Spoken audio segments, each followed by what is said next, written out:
The internet thinks Iggy Azalea got a new face, and if she did, why does it matter? Silly internet people, don't you realize that you don't know this person in real life and she can do whatever she wants? One of my favorite parts about the internet is how anytime anybody does anything and dresses in any way, they go and tell them who they look like. So of course I had to bring you some of the best just for you. Iggy Azalea looks like handsome Squidward. Iggy Azalea looks like this airplane girl thing. Iggy Azalea looks like SpongeBob in that episode when he tried to be normal. Make up your mind, internet, who is it? The internet is so creative and so mean. Must I remind you of that Tumblr page called Food That Looks Like Iggy Azalea, with some highlights being Iggy Azalea's hair looks like pie crust. Iggy Azalea looks like buttered grits. And finally, Iggy Azalea looks like some salad. This is when we enter a new type of creativity my mother refers to as stupidity. To all of the people who think that Iggy Azalea got plastic surgery, I'm not saying she didn't, but I am saying this is a product of having money, and who cares? She can do whatever she wants with her face because it's hers. Like if she built a giant Lego statue and then knocked it over, we can't be offended because her mom bought the Legos, not you. Too often do we take the time to pick and prod at other people and we don't really ask ourselves, why do we do this? Probably because we're bored in our lives and making fun of people for being different is exciting. Now if she was stealing the youth of orphan children to claim her new face, then we could be mad. Currently,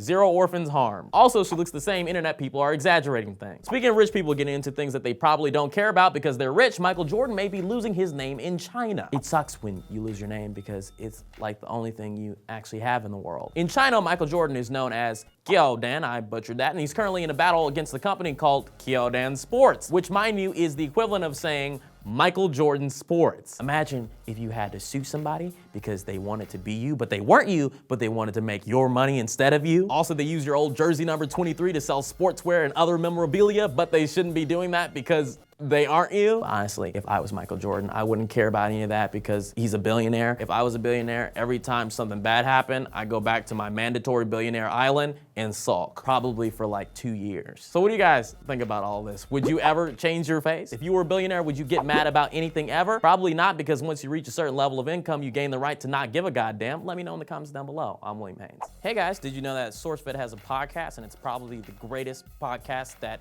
we've ever come up with? So go ahead and look at it in this link. Bye-bye.